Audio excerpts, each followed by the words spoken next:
seeing this go. I would say if they can hear you right now, to type in the weather where they're at into the Yeah, chat that would box. be great. Tell us the weather, people. Anybody. I see questions. We can hear you. Okay. Why do they always say I was Chad? Thanks, Chad. All right. Thank you so much, Chad. I appreciate it. Well, hello, everybody. Welcome to the first The Hip Roof Expert Series interviews with the amazing mega agent, Ben Kinney. I like that, mega agent. Did you come up with that, or who gave you that moniker? I think we just stole that from the Millionaire Real Estate Agent book. Oh, well, that's a pretty darn good book to steal it from, and I'm sure you got consent to use it, didn't you? I hope so. I'd assume so. So anyway, well, I'm so glad you could join us, and I know that you guys just came off of the Keller Williams family reunion, and the buzz was amazing, at least on Twitter and what I saw on Facebook. So did everybody, I know you said you were exhausted, so I can imagine, did everybody have a great time? Yeah, it looks like it. I think we had upwards of close to 10,000 people there. It was a fantastic event. But we are all exhausted. Yeah, oh, I don't doubt it. I mean, it's intense with all the connections and with all of the people. And so, you know, it had to be, I guess, were you getting pulled in 5,000 directions at every moment? Yeah, totally. From our very first class we started teaching, which was 7:30 in the morning, until the end of the night when we crawled up to our hotel rooms. Yeah, you probably needed a vacation after that, didn't you? Right, it's just like an event conference. That is cool. So did you do a lot with the IMSD designation, you know, the Internet Marketing Specialist designation, for those of you that don't know about it? Did you do a lot with that while you were there as well? Yeah, we taught a lot of classes, probably 12, 14 classes between Chad and myself, Chad Himes, and then we got hundreds and hundreds of new IMSD members, so we're really excited. We're doing our first IMSD calls for the brand new members on Wednesday, so we're excited to welcome a whole large group of geeky members back into the IMSD program. Woohoo! I love my geeky shirt. I still think you should make pink geeky shirt for the chicks. I know they keep lobbying for it. I just have a hard time. With the pink. Although I did wear a pink shirt on stage this week. I did see that. Oh, Chad says you are making pink ones for September. Uh-oh. Can I get one of those, please? The boss will send you one.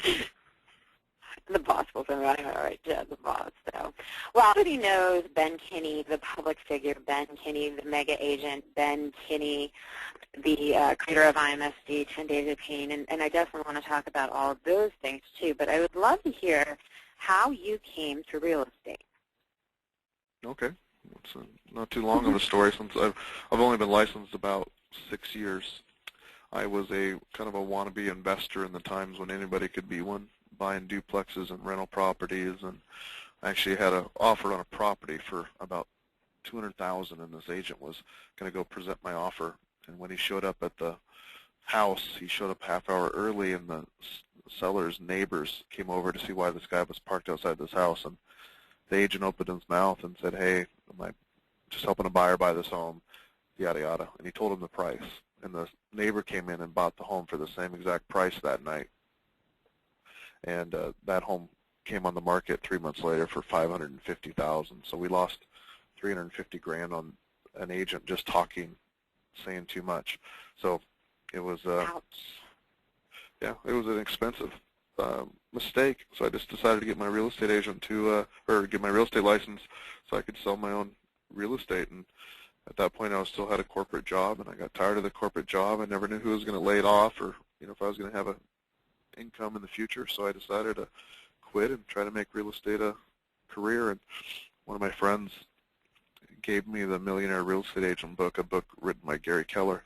I thought, that's pretty cool. I can create a business bigger than myself, and I can have a team. And so that's what I started doing back in, start of 2005 into 2004. It was my first real year, and we didn't do great. We sold 6 homes that first year, and then we went to 25 homes, and then to 84, and then to 140, and then to 150. And last year we sold 280, just about 278 properties. Oh, no, you Now, got me on the screen. were you the top producer basically then for Keller Williams last year? No, sadly enough, we were awarded fourth in the company, $65 million in sales, and we were number 4 for the top group, which means there's 3 more people I'm still a little ticked off at. But that's something, a goal to strive for. I mean, if you're like me, and I'm pretty sure you are, there's a competitive nature, and when you have something like that in front of you, you're going to climb it and achieve it. Right. I love the competition. It keeps us, we're all sitting back here today, this week, we're figuring out, oh, what are they doing better than us? How can we copy it? How can we implement it? What can we do better than them? My staff and my team is very motivated by the fact that we are fourth. No coasting this year. We got to figure out a way to double again. Well, I have no doubt you'll do that. I mean, fourth is not exactly anything to cough at in a country where, what do we have, how many hundreds of thousands? Did I hear we were down to 800,000 agents or 1 million agents? I'm not sure where we are right now in the National Association of Realtors, but that's just realtors. There's another double that. Yeah, right. Yeah. Yeah, and that's something that's interesting, too, is a lot of people don't understand that you don't have to be a realtor to be a real estate agent. So, right. But it's all at the same time, in my local market, I'm getting those threatening letters saying, you must rejoin. Why? It's required. I'm licensed by my state. I don't need to be a realtor, but I am. So, so you're going to double your numbers. Is that what you're going for? Is that your goal? Yeah, our goal is to list 500 properties, generate 15,000 web leads, and list 1,000 homes in 2011. And I'll be darned if we don't do it. I'm sure you will do that. I suspect you'll probably exceed that because you have a lot of great systems in place. But before we get to that, so you came from the corporate world. What industry were you in? I had the very sexy position of a cable guy prior. I was an installer and then went into sales and then engineering and kind of worked my way through Comcast and AT&T and Quest. So I was in telecommunications for a long time, since 1998, I think. Wow. Okay. Yeah. Well, that's actually. So if I needed more cable lines running the house, you could do it. Yeah, totally. Yeah. If you guys want to figure out how to get free HBO. Yeah, right. It's not the highest and best use of your time at this point in time. So do you think that, the Millionaire Real Estate Agent, do you think that Gary Keller's book, and did Jay write the book with him too? I know I have it. That was written by Gary Keller, Jay Papazan, and Dave Jenks. Okay. All together, and they interviewed, I believe, almost 1,000 agents. Okay. Yeah, I mean, the buzz on that book, I have that. I have Shift. Well, so do you think that book made the difference between you just being the average agent and the mega agent? Well, I think 100%. If I wouldn't have read and seen people doing much bigger, then I would have thought that the benchmark and the ceiling was based on my local competition. You got to sell 50 to 100 homes a year to be in the top couple in my market here. And I would have thought that was great, but it's much more humbling to hear other people's systems and businesses and meet with agents that are selling 500 or 1,000 homes a year.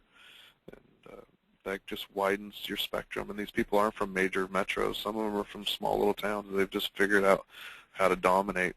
And I think that's what Gary and Jay have done a really good job of, exposing us to different systems and plans and techniques and digging all the way down so they can give you the economic model of how much you should spend and how much you should make, and the budget model where your expense is, and the lead generation model, how many leads do you need to get a certain closing.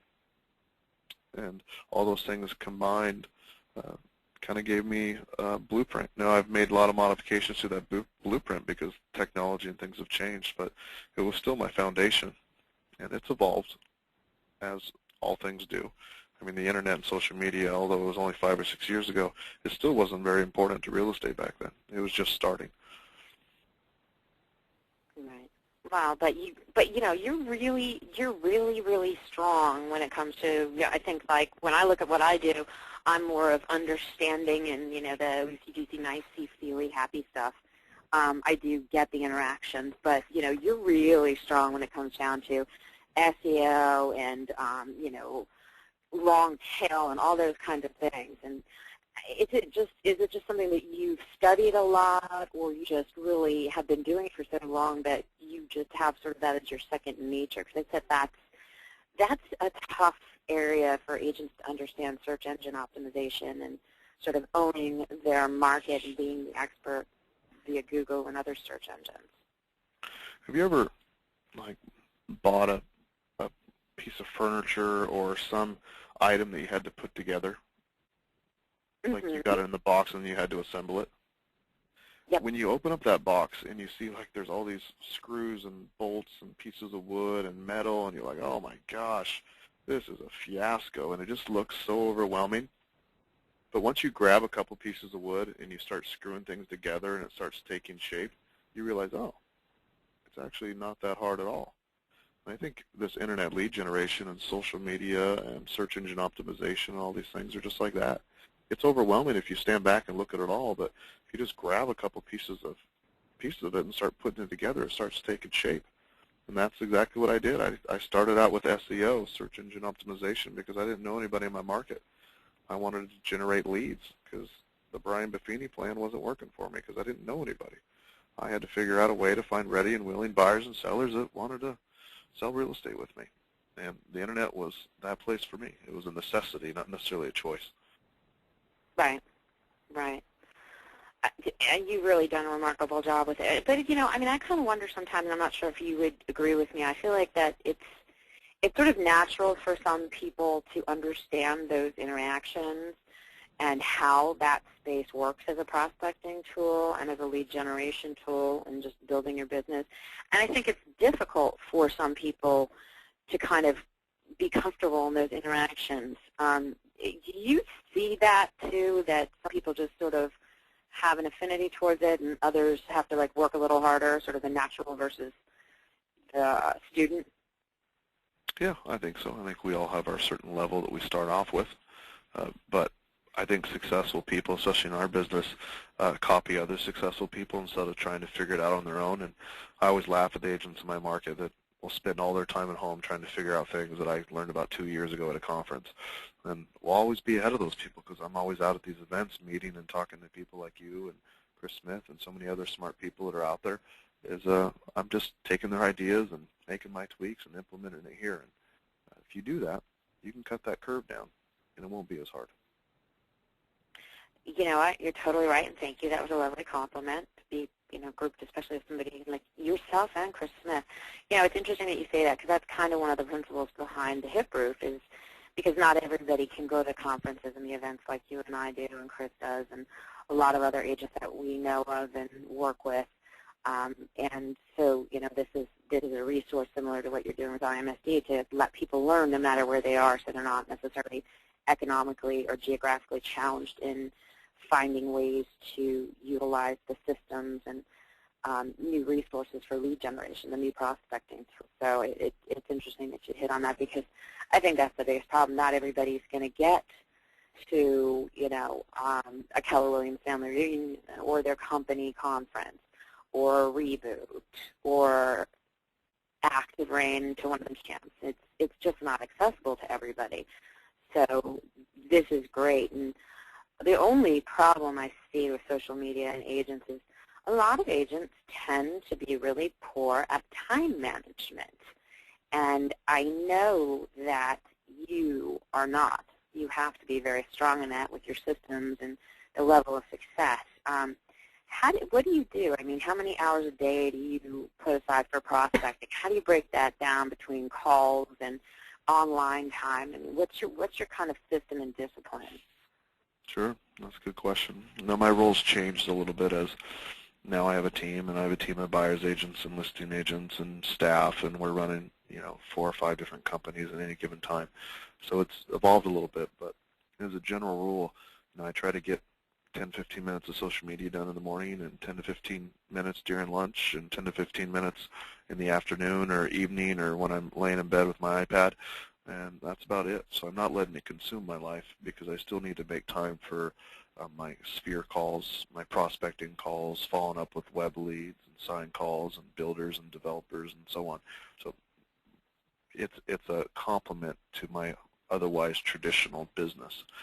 My team, for instance, they come in at 8:15 in the morning. From 8:15 to 9, they role-play scripts and dialogues. They practice what they say before they have to actually say it to a consumer.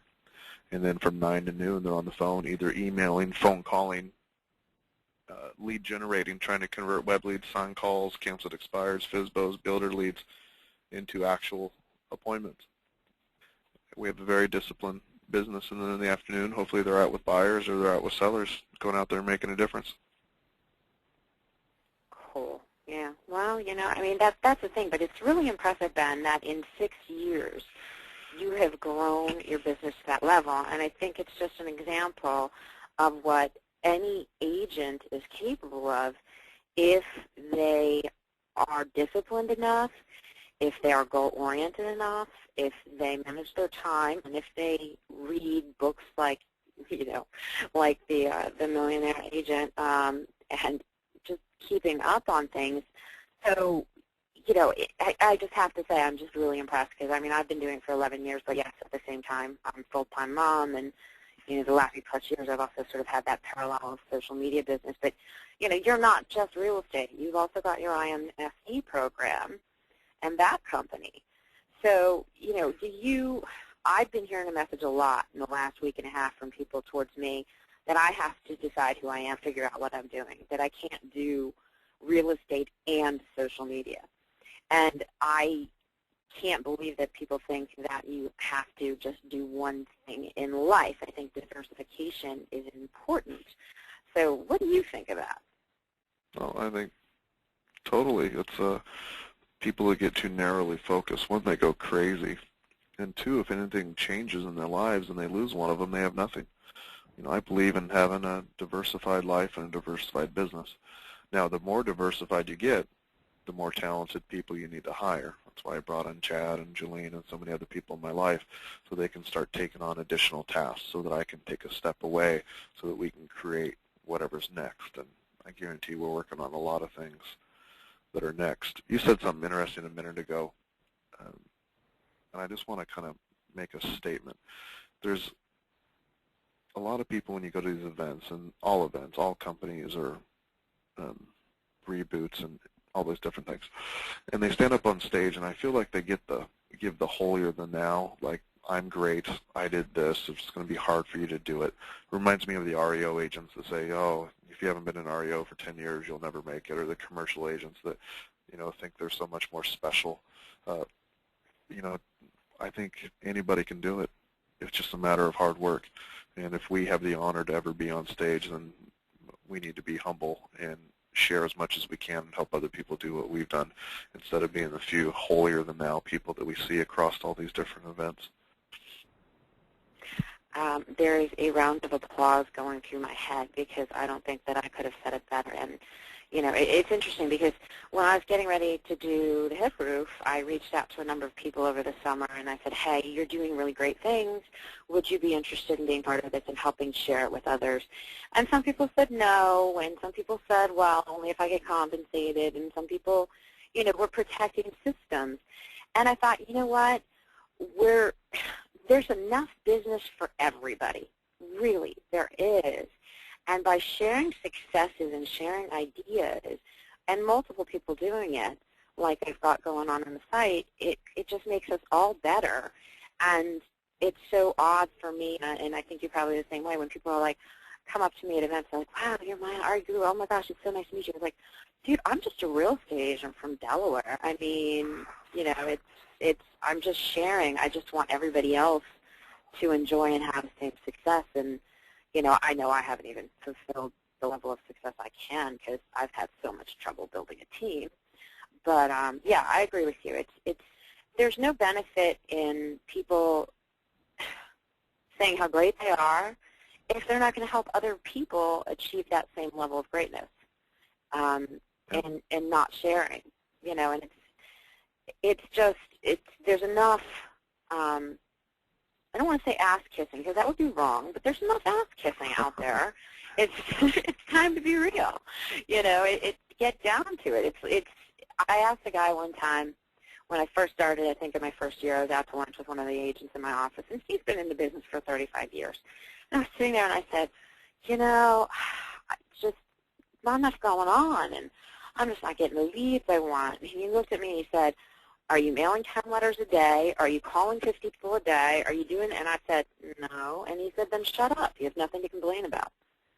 Right. Like you get as much business as you try to get, and, you know, share. And that was just such profoundly good advice. So, yeah, I agree. I'm tired of it. I think that the community has to come together and stop pretending to be together. And the cattiness, you know, there's enough space, there's enough success out there for everybody, and that's the key. And, you know, making sure that people legitimately want to share. So, you know, it's now you mentioned something about your team, and that's my biggest problem. Like I just said, I have control issues, and I had a really hard time finding someone to work with me. What are your, I guess, what questions do you ask people? What qualifications do you look for in people that are either your buyer's agents or your listing agents, and how do you handle that? And by the way, I love that you did that with the picture on your Facebook page. Oh, yeah, thank you. Did you see the new picture I took of the airplane? Yeah, I was looking at that last night. What were you, on a little plane with props or something? Yeah, you know, I had one of those plane stops where you have to stop one place and then jump on the next one, but I thought that was the coolest photo ever. That is a very cool picture. I did think that. Took that with myself. Yeah. Anyway, should, building a team. Freeman. Building a team is pretty simple. It's about hiring the right people to do the right jobs. In the book, Good to Great, it talks about getting the right people on the bus, but then the next step is getting those people in the right seats. And there's different personality types and profiles that will allow people to do better and excel at certain positions. And the biggest mistake that us real estate agents make is we end up hiring somebody because we like them. We hire the assistant because we think they're a good person or because they have real estate experience. It doesn't mean they're the right person for an assistant job or a manager job. We hire a buyer's agent because, well, they want to work for us, or because they're failing in real estate, so let me help them. Well, if they're failing, they're probably going to fail with you too. That's a personal issue with them. I use a test called the DISC test. It's a D-I-S or C. And everybody leads with one of those letters. They're either a D, an I, S, or a C. And then everybody has a secondary trait. Like you're an IS or an ID or a DI or an SC or so on. And I learned this all from Gary Keller and Jay Papasan and this program they created called Recruit Select. But, you know, the driver of a team is usually a high D, and their usually secondary trait is an I. A high D person is somebody that's to the point. They're time sensitive. They're drivers. They always want more. They always like change. An I is the person that when they walk into the room, everybody knows they're there. They're the center of attention. They're the person at the party that everybody knows and has fun.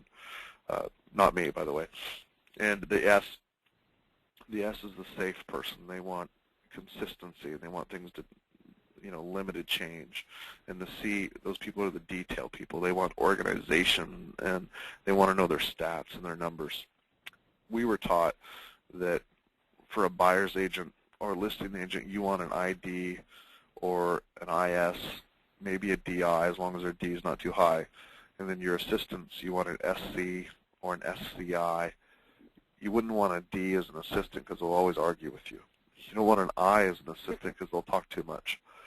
You want an S and a C because they're going to be stable. They're going to be able to stick around for a while. They don't want the risk of, you know, being an agent on their own and having to worry about their commission checks. And if you hire based on personality types and then go through and do your screenings and find their motivations and everything else, you'll have a much longer lifespan with that team. Any success that I have is just because I've surrounded myself with really awesome people. And I'm always looking for awesome people. Anybody I think that may have a chance. And they don't have to be real estate agents. You know, we've recruited car salesmen and Kirby Vacuum door-to-door guy and espresso girls and waiters and waitresses. I find good people, and then I train them real estate. Real estate's really trainable. The personality skills and drive are one of the ones that are harder to teach in a short period of time. it's just about getting those right people engaged with you.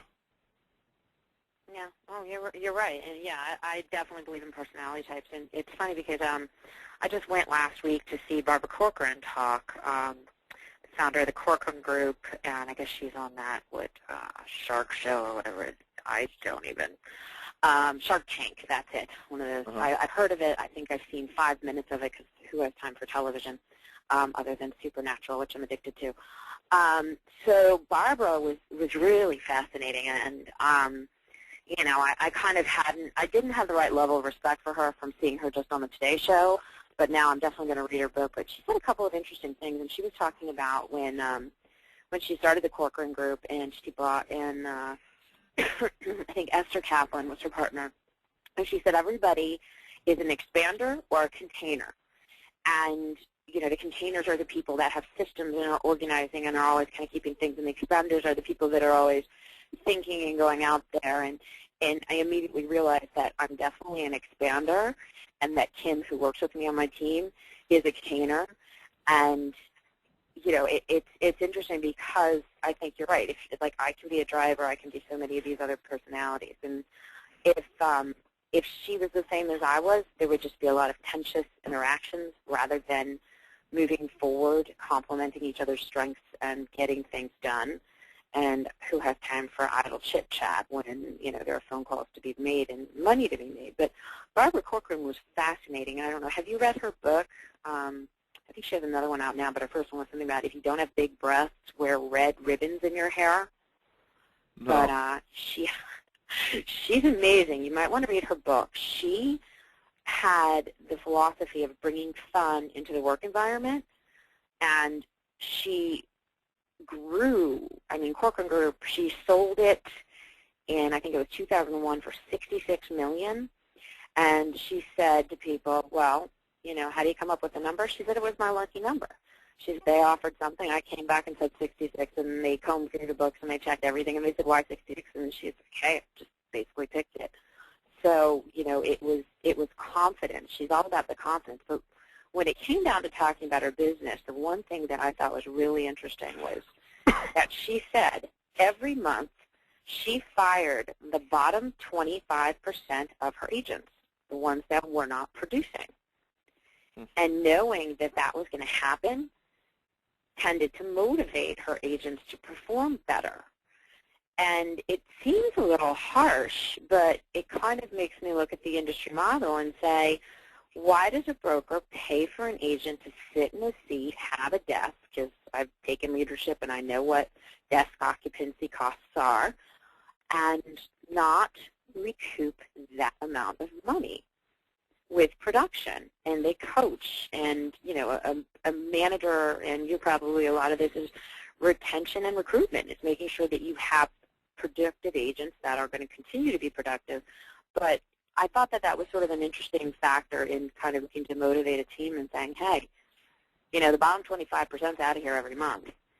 And, you know, the innovation of being sort of a smaller company, she compared herself to be a speedboat versus an aircraft carrier in the decision-making process, while others were kind of floundering about. So I think it's my answer very interesting, actually, Ben, and probably motivational. She was a lot.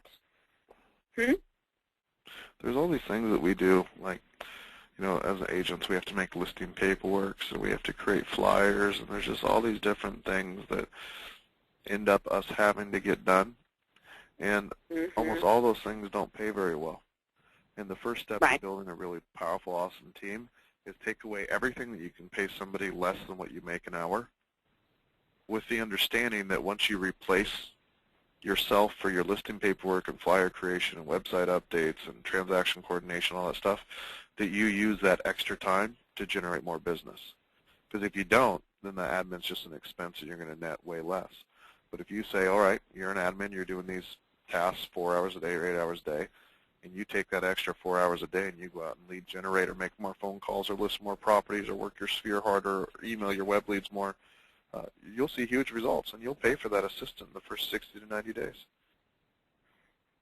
Yeah, you're right. But I think that not everybody has the same discipline, drive, and motivation that you do, because I think that and this isn't, I'm not trying to categorize or put every agent into this category, but I think a lot of agents are just inherently lazy. I think that they've come to this business for the lack of accountability, in that they feel no one is watching the clock. No one is seeing when they check in. So they're not really running their real estate business like a business. It's a hobby. It's something to make some money. It's not, they don't realize that they can have that same level of success that you're having, that Sue Adler's having, that so many agents in this country are having, because they don't see it as a business. Yes, we're all independent contractors, but each of us are our own business, and they're all entrepreneurs. So I think that, and that's a great point, though, because it's true. What's the highest and best use of your time? Is sitting there making a flyer and running off in 20 different directions and not paying attention, and you're bored and you'd rather do something else? That's not useful, and that's not an income-producing activity for the agent. So I think you're really right, but people have to realize, just because you hire somebody, you still have to work. Because I've seen so many agents say, oh, it's not working for me, because they hire somebody and then they're out on the golf course. Right. You know, for me, the golf course would be a reward for, yeah, well, I mean, the golf course would be a reward, I would think. I guess I'm reward-based. Like, sometimes I'll say I'm not having a break for lunch till I get something done. But I guess say, you know, I can't do certain things, or I won't let myself do this, or I can't do that until I've accomplished this. So, you know, if I get 5 listing appointments scheduled for the week in a 2-hour window of phone calls, great.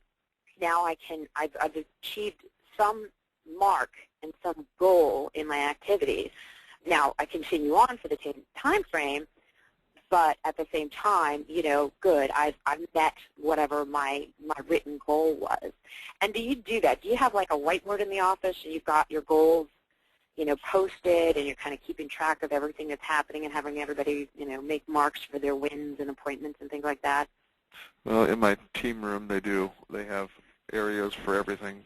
We have competitions every month for price reductions and appointments and listings taken and closed deals and scripts practiced and emails sent and all those things.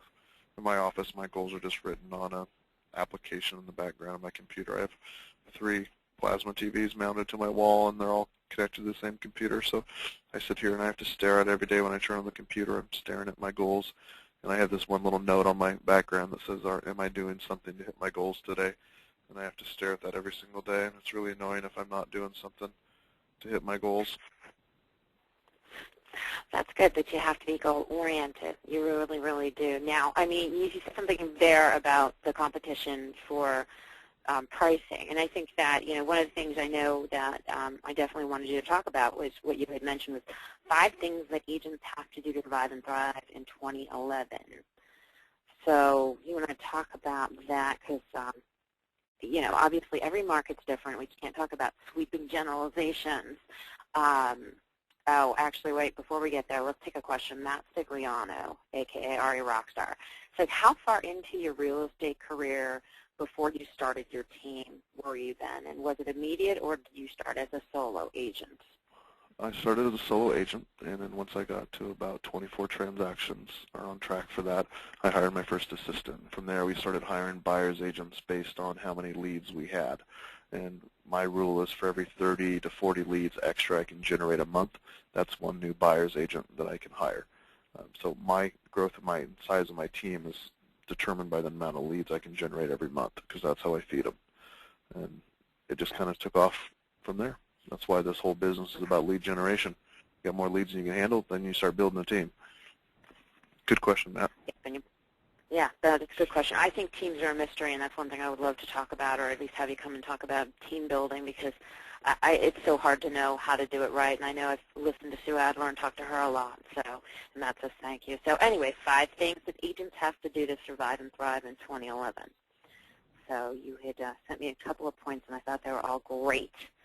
So do you want to talk about that a little bit for everybody? You know, I had the true honor of joining Gary Keller on stage last week for his vision speech. And Gary's subject was, what are the 4 or 5 things that you could do to survive in this market? So I came up with this list of ideas, things that I thought agents should focus on. And here's the list of 5. I'll just go through them with you guys. The first one is the market should dictate your activity. What I mean by that is in my market, 30% of the properties are currently distressed or in foreclosure. Because of that, those people are not going to come from my Brian Buffini coaching plan.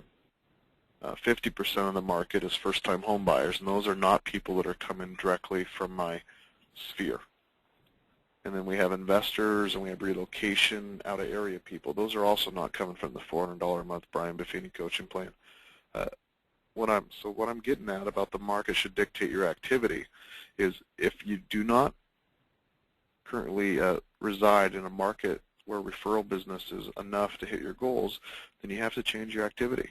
You have to find other ways to generate business. Maybe that's the internet, maybe that's canceled expireds or FSBOs, maybe that's short sales or REOs, maybe it's builders. Don't let your existing methods that you've been doing for the last couple of years dictate your success. If you're doing something and you're only getting 10 or 20 sales a year and you want to hit 40, then you got to change your activities or add an additional one to it. The market doesn't matter. There's still transactions that are happening in every single market. You just got to be able to adapt to the market as it changes. Now, are you also, by the way, well, sorry, but while you're doing this, and reaching out to people, obviously not everybody's online. Are you doing mailings?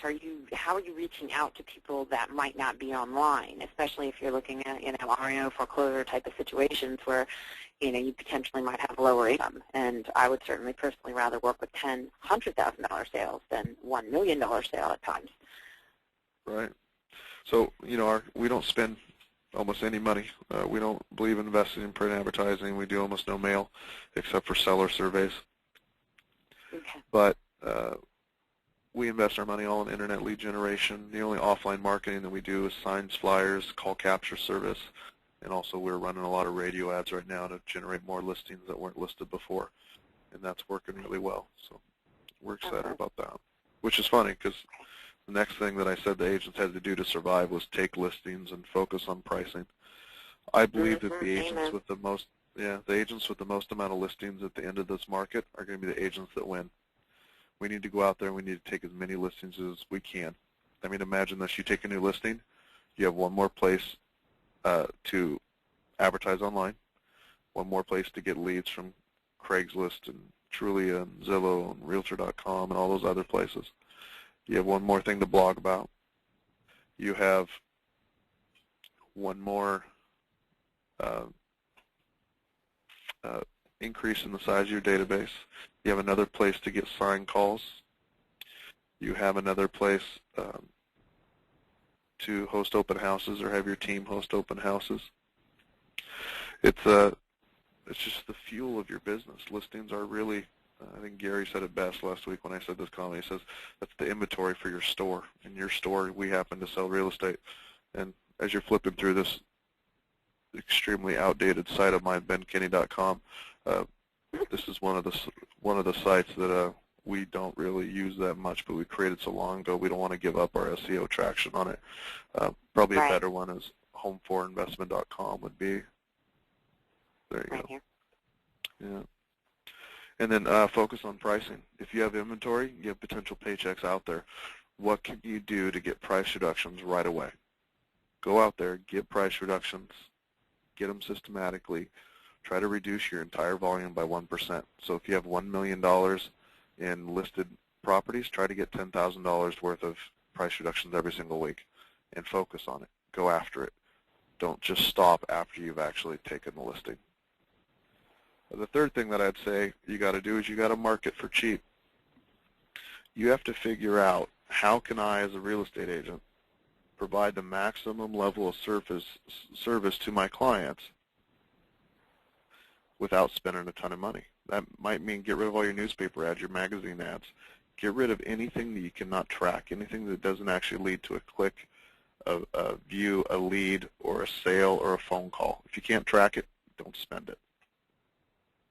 The fourth thing, as you guys are aware, is leverage the internet. How can we leverage the internet to generate business? And we generated 1,000 leads last month off Craigslist for free.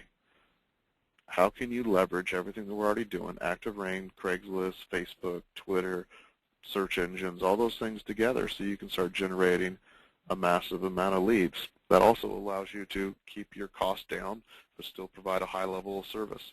It's how we communicate with our clients through the internet. It's how we list our properties. We can send them videos of our listing presentations so that we don't have to go on it.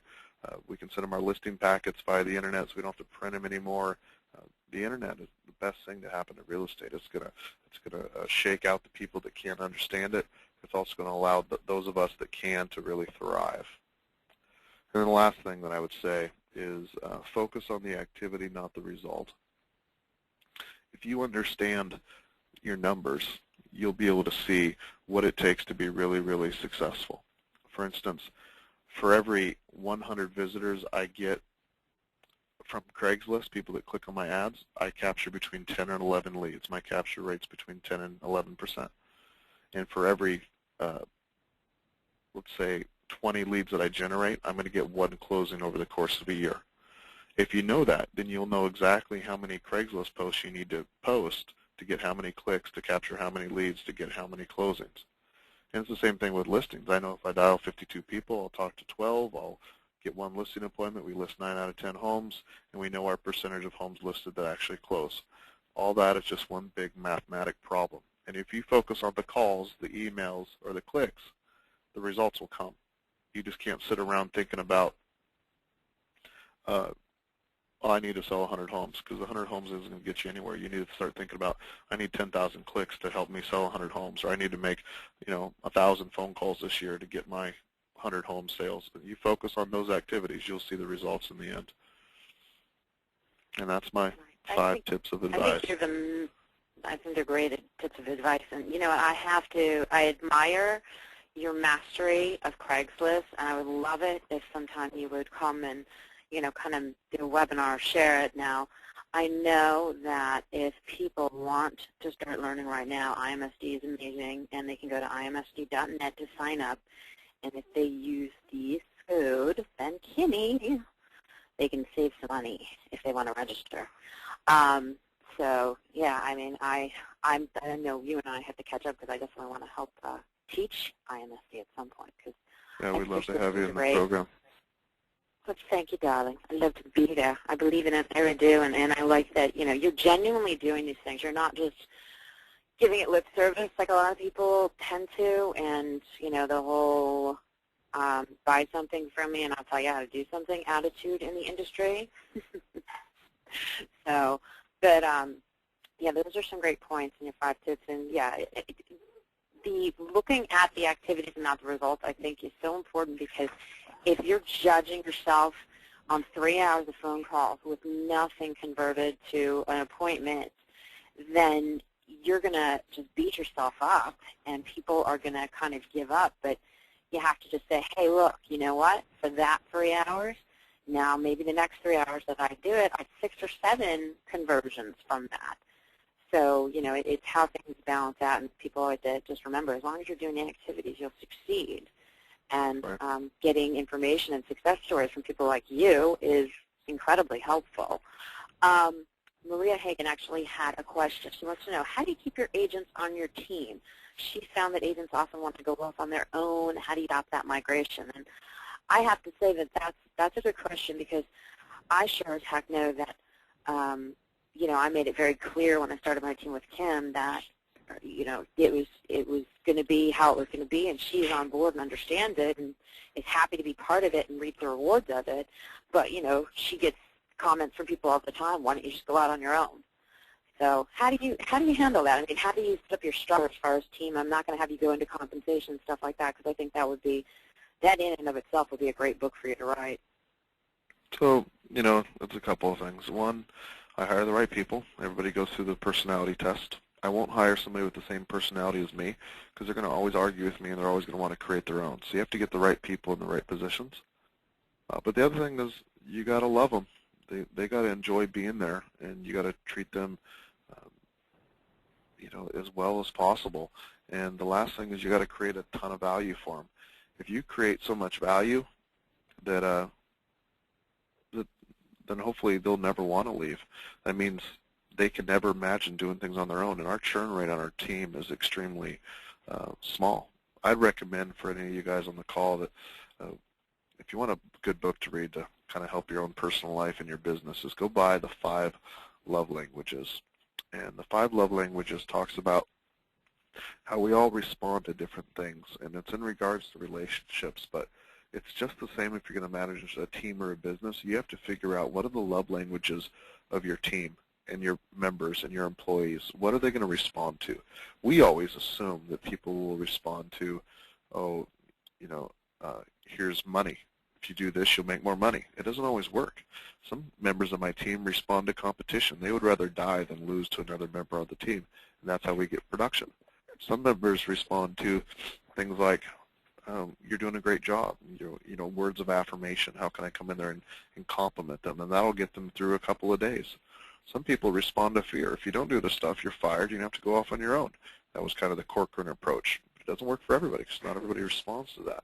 Some people well, she also does the fun approach in rewarding people and making them feel good. Right. There's also prizes. I can get my team to jump out of a window for an iPad naked. You have to figure out what motivates these people, and if you do that and you keep them excited and motivated and always keep them growing, you'll do great things. I just spent the last 3 or 4 days with Diana Kokoska, who is a top RE/MAX agent. Now she's president of MAPS Coaching. It's a coaching program offered all across the U.S. and Canada. Anyway, Diana said something that really hit home for me this weekend. She said, you have to keep your brain growing to the size of your income, or your income will always reduce to the size of your brain. What can we do to grow what we know, our knowledge, so that our income can always be growing at the same pace? And we got lucky the last couple of years that our income far outgrew our discipline and our knowledge. And now it's going to be about honing our skills. It's what I love about the HIP group. The whole concept is, we need a place for knowledge. We need to share and get things from experts. And Maya and I and many of my friends, we go to every conference we can. We're on every webinar we can get to. I'm listening to Chris Smith webinars all the time, and I'm listening to your webinars, Maya, and I'm just trying to engage. And I never think I know more than anybody else. I'm always trying to learn from everyone I can. And that's how I'm going to keep people on the team. I'm going to keep them learning too. Yeah. You stop living when you stop growing. And that's the thing. Right. Life is one continuous learning experience and growth experience. Anybody can be an expert, but nobody is the master. I think that everybody has room to grow and improve, and that's one of the biggest factors, I think, in succeeding in anything you do. So, you need to help me with the team thing. I definitely want to have you back on and talk about team building, because that's actually a forum that I have not opened yet. We do have a team forum on HIPPers. So, yeah. all right, I'd love to help on that. That would be great, because I think everybody, seriously, the IMSD, and Ben and I have been on such crazy busy schedules that we need to sit down and talk about some strategies, because we have a lot of common views on the industry and bringing this out there. So it's nice to see such interest right now. All right, maybe it's taboo, but you happen to be in Bellingham, Washington. There's been a little bit of a buzz coming out of your neck of the woods lately. Have you heard it? Oh, indeed. Oh, the Lonas group. I feel so bad for them. That was such a stupid thing to do. You know what? I look at their website, and all I can think is that their perception of Dan Rothenwald is that he must be incredibly successful with deep pockets, because Dan is the nicest, most giving guy in the world. And to go after him with that kind of a lawsuit, it just seems inane. So what's the buzz? Do you know who they are? I mean, because I know where Bellingham is, and when I looked at their site, they're doing things in Spokane. And then they have a section of their site dated for 2009. So how successful really are they?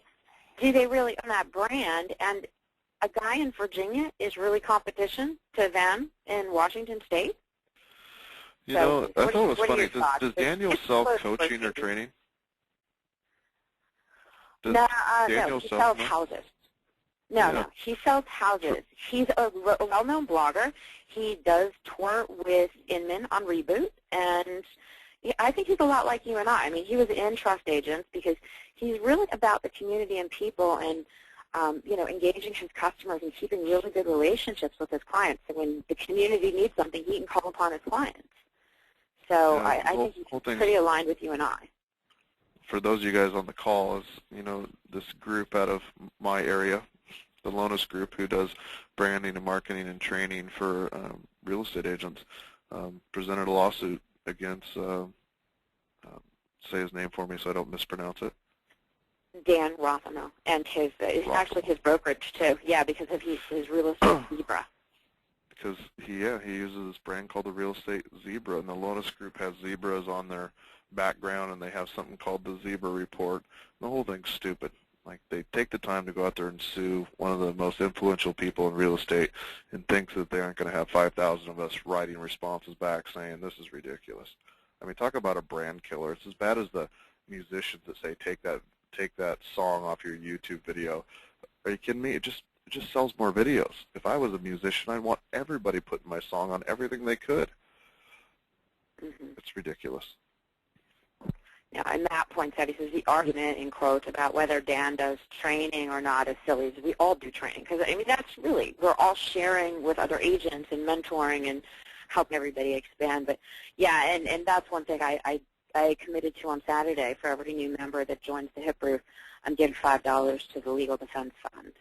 So I did $90 donation yesterday. I gave my own personal donation on Friday night as soon as I heard about it, because I was 5 hours behind on the news since I was headed down in final development stuff. So, Yep, I'll donate some money too. I sent him a Facebook message today. I'm going to throw some money at him.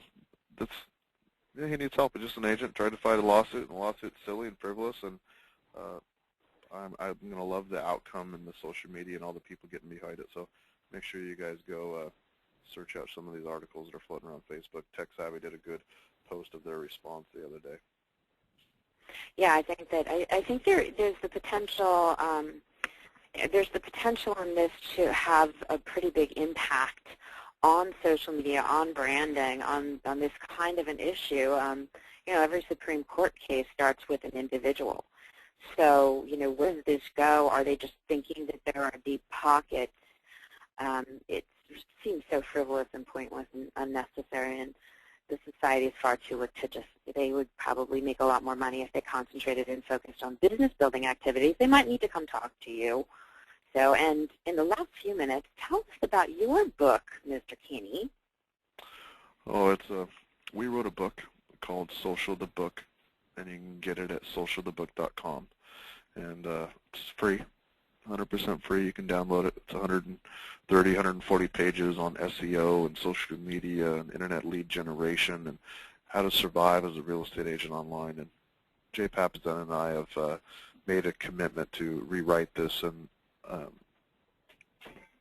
add and make improvements as it goes along. So I'm excited about the next version. But Social, download it. It's free. I hope you guys enjoy it at socialthebook.com. It's really a whole aspect of my business written out in detail. And I've actually started reading it. Oh, atta girl. I know it killed you. I was like, I can't delete my intellectual property. Well, if I can contribute or do anything, help you guys with your revision, let me know. I would love to. Sure. You're stellar. You're a star. You're one of my favorite people. You, Jay, Chad, everybody. So, I really appreciate you taking the time out of your busy day. So, in the last couple of minutes, anything you want to say about the business? Where do you think it's going? Where are you headed? What's the one best takeaway you want to give somebody? I think the business is going to get tough. It's going to be one of the tougher years we've seen, and prices are going to drop, and agents are going to get out of the business, and units are going to be down. Interest rates could go up, but I don't care. I'm going to have the best year of my life, and if you guys start following systems and copying other people, you'll have the best year of your life too. Don't let the failure that surrounds us get on you. all these negative people, I call them loser slime, and whenever you get too close to them, that slime gets on your shoes and your jacket and your jeans, and it's gross. So get yourself away from the loser slime people in your office that are being negative and talking about how bad the market is, and hang around with a couple of us that are saying we're going to dominate this year, we're going to have the best year ever, and you'll see it. You end up being what you hang around, and hang around positive people and go out there and make a difference. Envision the success, and it'll be yours. All right, 3 words. Chris Brogan did a blog post about, 3 words for 2011, and I put something on the forum. So if you had 3 words to describe your business goals for 2011 or your most important points, what would they be? Well, I'm in the helping people business, both real estate agents and my clients, and this year my 3 words are I want to innovate. I want to do things that nobody thought was possible, that's never been done in our industry. And I want to impact as many people as possible in a positive way, and I want to influence as many people as I can to stay in real estate and to be successful and to have an awesome life. So impact, influence, and innovate. Those Totally awesome. I agree with you. Yeah. Change the world for the better by changing every single life and making everybody better. If everybody's better, the whole world's be better, and everybody's going to be happier and more successful, and we'll all come out of this market, won't we? Right. That's it. I'm way too happy at times. But anyway, Ben, well, thank you so much for being with us. I'm really so honored, and, as soon as I knew I wanted to do this, I was like, I went to you first, and I'm glad that, Chad could get it on your schedule and that you made the time for us. I really, really appreciate it. You know how much I adore you, love you, and respect you, and just huge fan, and can't wait to hopefully do some more stuff with you in the future. Yeah, my pleasure. Let me know anytime I can come back to the Hip Roof. I'm excited to do it. I would love that. I will get in touch and we'll talk about some things, because I think a lot of people are lost on the concept of team building, and I think that would be an amazing thing to talk about. And I know I have a whole section, so if you have a chance, and by the way, I loved your 10 to 15 minutes 3 times a day, because I tell people 30 by 2. No more than 30 minutes in the morning, no more than 30 minutes in the afternoon on social media. You can just get lost in that. So, Ben Kinney, you are a superstar. Everybody, imsd.net, you can sign up, and if you use Ben Kinney as one continuous word, you can get a discount when you register, and it's well worth it. I suggest that you do that and you do Hip Roof together, because you just are going to get so much more from your online experience. But Mondays of Pain, we have to have you come back and talk about that for an hour. I'd love Didn't to. even hit it. Thanks for the shameless plug. We appreciate hey, the plug. I spent $10,000 or $20,000 last year on traveling to conventions and in airfare and hotels and sitting listening to panels. And I think these webinars and products like Hip Roof and IMSD, they're the conventions of the future, where we can still not leave our family and our friends and get some awesome education and connect with other people across the U.S. So thanks to all you guys that are out there. Feel free to connect with me on Facebook or Twitter as well. Or Hip Roof. Or Hip Roof. All right, Ben, thank perfect. you so much. Right. The amazing, the wonderful Ben Kinney. Now, go list some houses. Yeah, that's right. Thank you so much, Ben. See you later. Bye. Thanks, everybody, for joining us on our first Expert Series interview, and we'll have more great stuff coming. Matt Stigliano is with us next Monday.